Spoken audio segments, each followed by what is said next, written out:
Hey everybody, and welcome back to RoboCast on the Daniel David Allen YouTube channel, where we like to ask the big questions. Those questions that keep you up at night. And you know what I'm talking about, the ones where you're like, wait a minute, how did that even happen? Yeah, exactly. Like, what's the deal with that? So get ready, because today we're going to dive deep into one of those head scratchers. Buckle up. Today we're asking, is Donald Trump America's Hitler? Now I know what you're thinking. Whoa, that's a heavy one right out of the gate. Right. And believe me, it's going to get even crazier. Trust me, you're not going to see this coming, so stick with us till the end for a real mind blower. But first, let's rewind back to 2016 and a guy named J.D. Vance. Yeah, J.D. Vance. Remember him? He was all over the news back then, calling Trump an idiot in public and even comparing him, get this, to Hitler in private messages. Whoa, hold on. So this is the same guy who ended up as Trump's running mate in 2024. The one and only. Okay, color me intrigued. I definitely need some more background on this J.D. Vance character. Well, let me tell you, Vance is a fascinating figure. Hit me with it. He came from humble beginnings, grew up in Appalachia, served in the Marines, even went to Yale Law School. Yale Law, wow. Yeah, and then his memoir, Hillbilly Elegy, which explored the struggles of the white working class, blew up, became a bestseller. I remember that book. A lot of people were talking about it. Oh, yeah, it really put him on the map, and I think it helped explain Trump's appeal to certain voters, you know, the ones who felt forgotten by the establishment. Right, they felt like nobody was listening to them. Exactly. But here's the thing. Back in 2016, Vance was not on the Trump train at all, not even a little bit. So what happened? What made him change his tune so drastically? Well, there's a lot of speculation. Some say his change of heart was genuine, that he got to know Trump and saw a side of him that others didn't. Interesting. Others argue it was purely opportunistic, a way to advance his political career. Oh, so like he saw which way the wind was blowing and decided to jump on board. It's definitely possible, and it's important to remember that the political landscape shifted significantly between 2016 and 2024. Oh yeah, for sure. I mean, the Republican Party went through some major changes, and Vance's evolving views might just reflect those shifts. Makes sense. And to be fair, Vance did end up aligning with Trump on a bunch of key issues. That's right. Things like trade, immigration, opposition to U.S. aid for Ukraine. All those hot-button topics. Exactly. And that alignment really resonated with a big chunk of Trump's base. They felt like Vance was speaking directly to them. Okay, but here's where things get really interesting. Remember how we were talking about the whole Hitler comparison? Uh-huh. Well, get this. John Kelly, Trump's former chief of staff, revealed something pretty shocking about Trump himself. And this is where we enter the twilight zone. Lay it on me. Kelly claims that on multiple occasions, Trump expressed admiration for Hitler, even going so far as to say that Hitler did some good things. Wait, he actually said that? According to Kelly, yeah, and it wasn't just a one-off comment. He brought it up repeatedly. It was like a weird recurring theme. That's more than a little unsettling. For sure. And get this, Kelly even shared specific instances where Trump talked about wanting generals who were completely loyal to him, just like the generals who served Hitler. Well, hold up. Are we talking about like blind obedience kind of loyalty? That's exactly what it sounds like. Okay, now I'm officially creeped out. It's definitely not a good look, and it raises serious questions about Trump's understanding of history and his views on leadership. Yeah, I mean, wanting a military that just blindly follows orders, no questions asked, that's not exactly a recipe for a healthy democracy. Right. It smacks of authoritarianism, and it suggests a preference for blind obedience over strategic advice and dissent. And you know what's really disturbing is that these concerns about Trump's authoritarian tendencies weren't just limited to Kelly's observations. You're right. Other former officials who worked closely with Trump have voiced similar concerns. Well, cool. Well, General Mark Milley, for example, he served as Trump's chairman of the Joint Chiefs of Staff. Oh, wow. So this is coming from someone who's at the top of the military hierarchy. Exactly. And Milley has been very vocal about his worries. In fact, in a conversation with Bob Woodward for his book War, he even called Trump fascist to the core. Fascist to the core. Those are some strong words coming from a guy like Milley.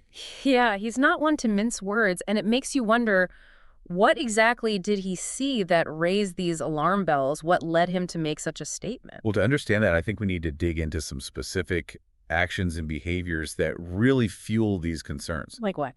Well, for starters, there are reports of Trump making some pretty awful remarks about American soldiers, calling those killed in combat losers and suckers. Yeah, I remember hearing about that. That was a huge controversy. It was, and if true, those comments are incredibly disrespectful, and they completely go against the values of honor, duty, and sacrifice that are so central to the American military. Absolutely. It's hard to imagine a bigger insult to those who have served and sacrificed for their country. And to make matters worse, there are also reports that Trump was reluctant to visit military cemeteries and that he seemed to prefer those big, flashy military parades, the ones that are all about showcasing power and might. Yeah, remember that time he wanted to stage a grand military parade in Washington, D.C.? Oh, yeah. Yeah. I remember that there were even reports that he didn't want any wounded veterans participating because he thought, it doesn't look good. Oh, wow. Seriously. Yeah, that whole thing was a mess, and it really rubbed a lot of people the wrong way.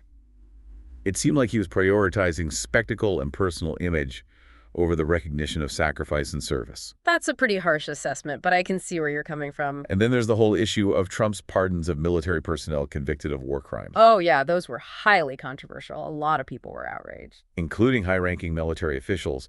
They saw those pardons as undermining military justice and the rule of law. It sent a message that those in power are above the law.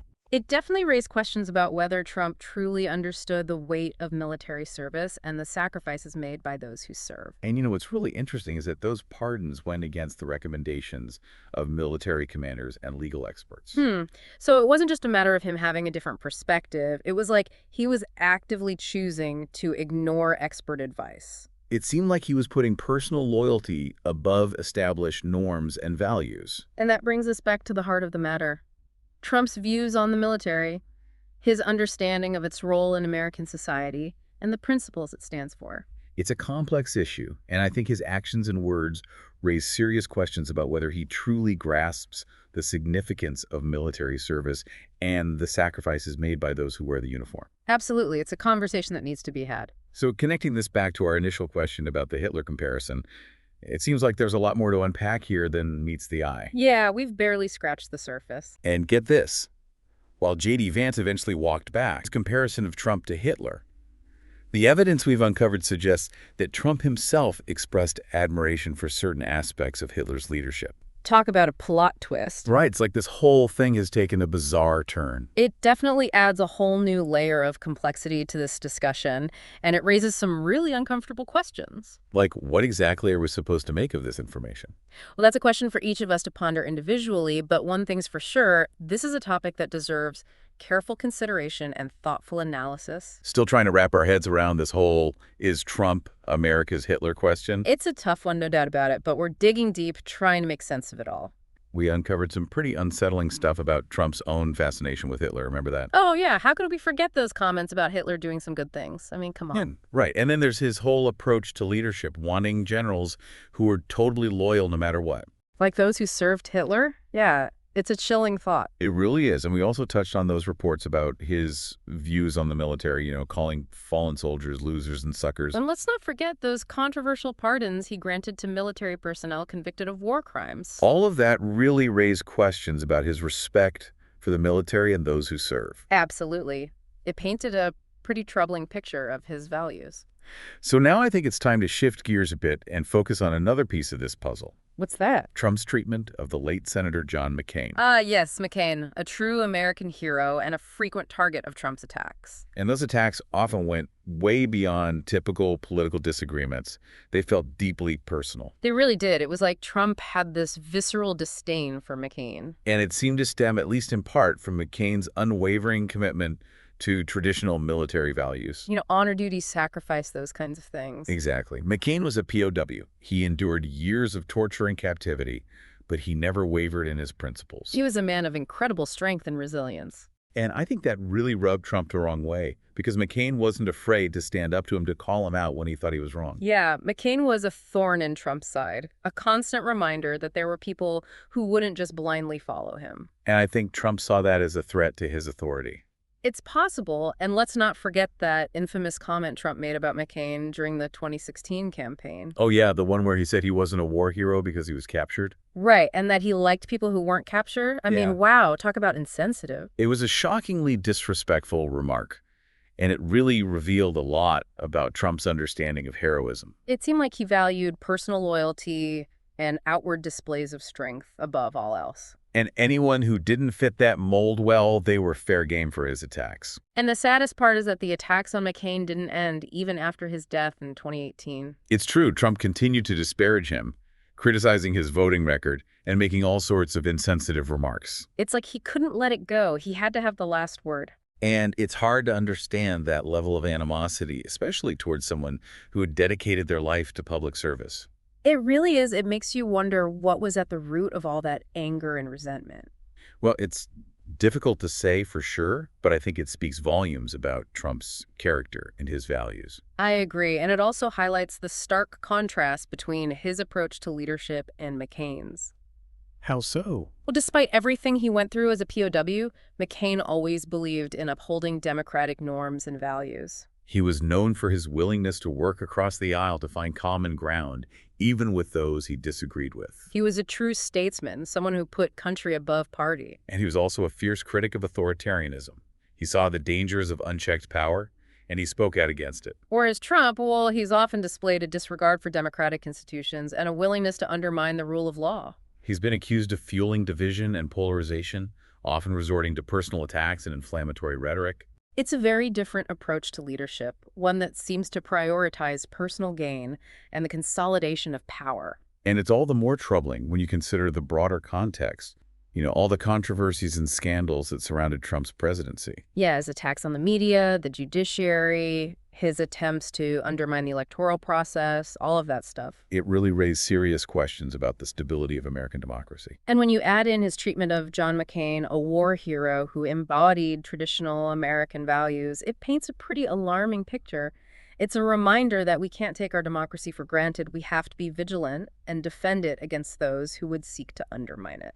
It's the final round of our deep dive. We've been wrestling with a question that's sparked a lot of debate. Is Donald Trump America's Hitler? It's a heavy question, and we've looked at it from all angles. We started with J.D. Vance, remember him? Oh, yeah, the guy who went from Trump critic to running mate. Then we dug into Trump's own words about Hitler. Pretty disturbing stuff. And let's not forget his complicated relationship with the military, especially how he treated John McCain. Right. All of that raised serious questions about his values and his leadership style. So now in this final part, we want to zoom out a bit and look at the bigger picture. The impact of Trump's actions, not just on individuals, but on American democracy itself. And one area where that impact is especially concerning is the military.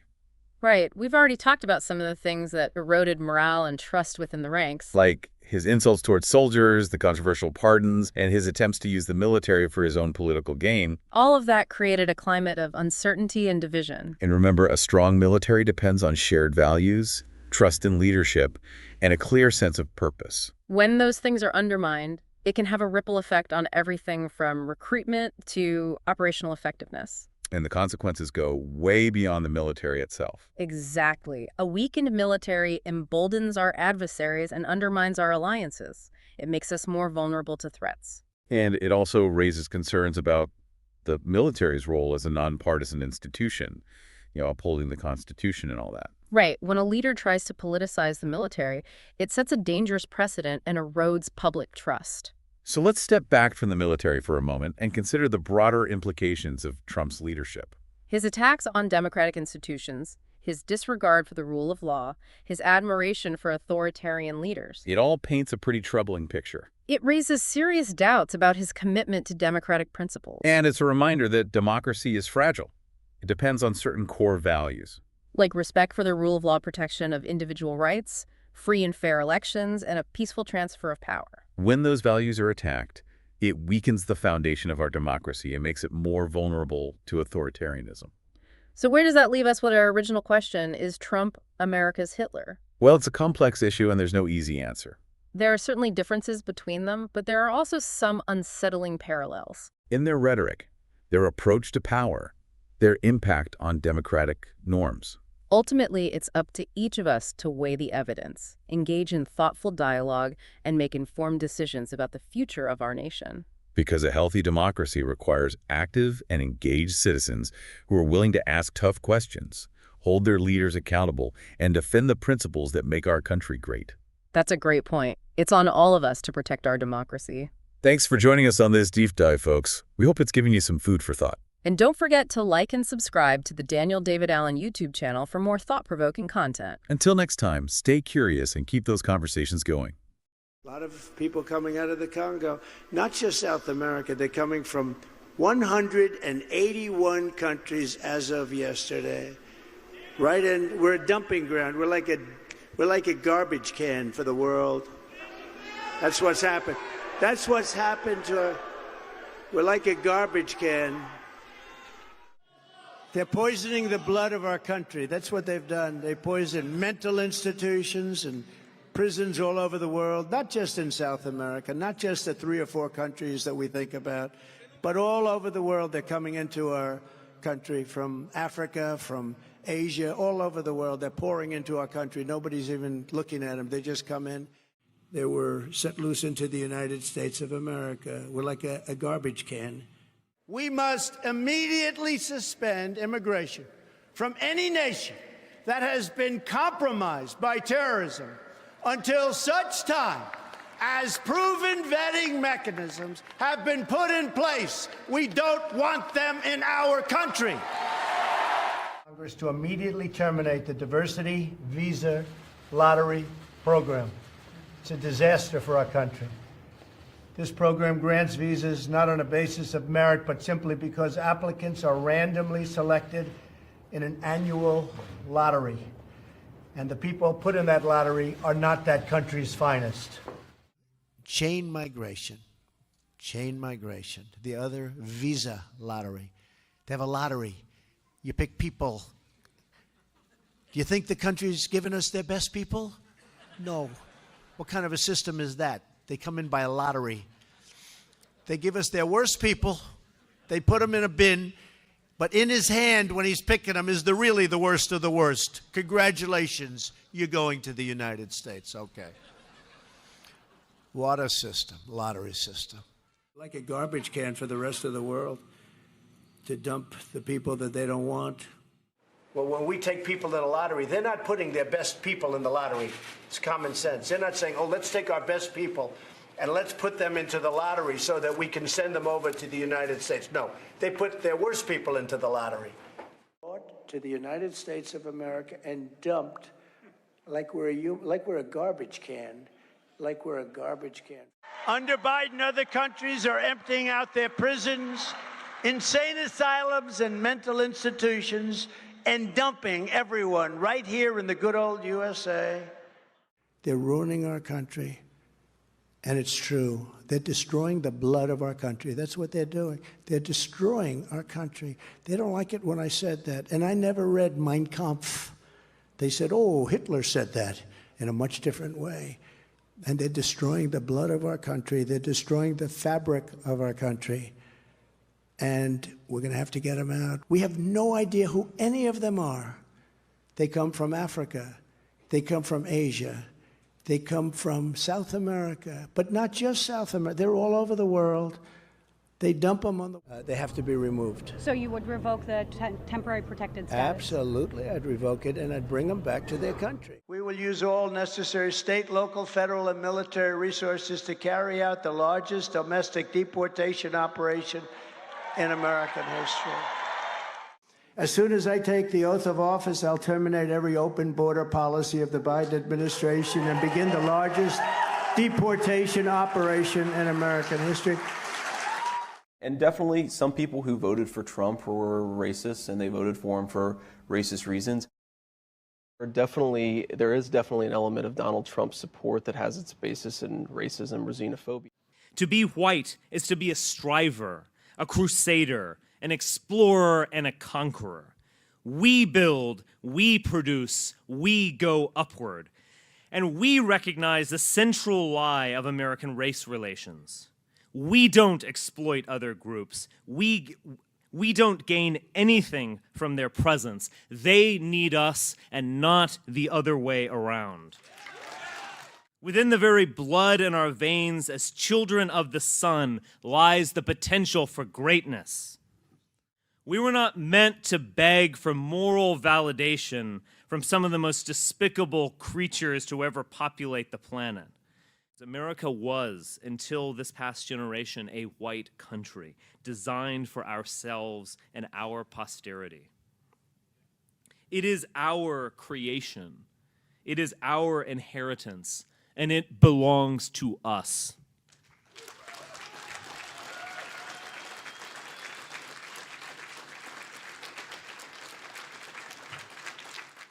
Hail Trump! Hail our people! Hail victory!